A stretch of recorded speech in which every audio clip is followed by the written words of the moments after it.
सेना की भर्ती को लेकर कई बड़े बदलाव होने वाले हैं। केंद्र सरकार ने दिल्ली में बैठक के दौरान कई बड़े फैसले लिए हैं, जिसके बाद अब सेना भर्ती में सैलरी से लेकर उम्र तक में कई बड़े बदलाव देखने को मिलेंगे। तो क्या होने जा रहे हैं सेना में बड़े बदलाव, देखिए रिपोर्ट।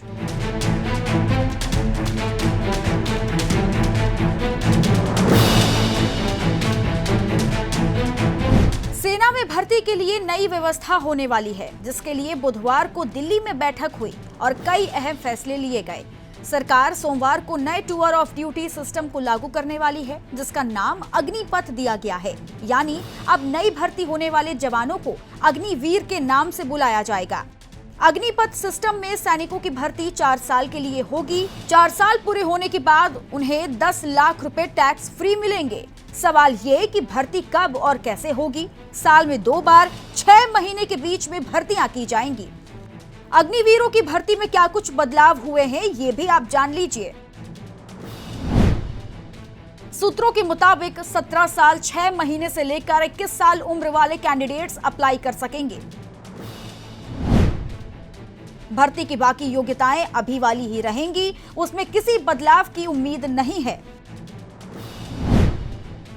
रंग रूटों की 6 महीने तक ट्रेनिंग होगी, बाकी 3.5 साल सर्विस करेंगे। अभी एक सैनिक 17 से 20 साल सर्विस करता है। 4 साल का सर्विस पीरियड पूरा होने के बाद इनमें से 25% को सेना में 1 महीने बाद फिर शामिल कर लिया जाएगा। अब बात आती है सैलरी की। सैलरी में क्या बदलाव हुए हैं और बदलाव के बाद सैलरी कैसे दी जाएगी। शुरुआती सैलरी 30,000 रुपए महीना होगी, जो चौथा साल खत्म होते होते 40,000 तक पहुंच जाएगी। सरकार सैलरी का 30% हिस्सा बचत के रूप में रख लेगी और उतना ही सेवा निधि में जमा करेगी। बाकी 70% सैलरी अकाउंट में क्रेडिट होगी। एक सैनिक को 4 साल की सर्विस के बाद 10 से 12 लाख रुपए मिलेंगे, जो टैक्स फ्री होंगे। इसके अलावा सरकार ने अग्निवीरों का बीमा कराने का भी फैसला लिया है। 4 सालों के दौरान अगर किसी जवान की मौत हो जाती है तो बीमा की सारी राशि परिवार को दे दी जाएगी, जो 48 लाख रुपए होगी। इसके अलावा जितनी सर्विस बची होगी उसकी सैलरी भी नॉमिनी को मिलेगी।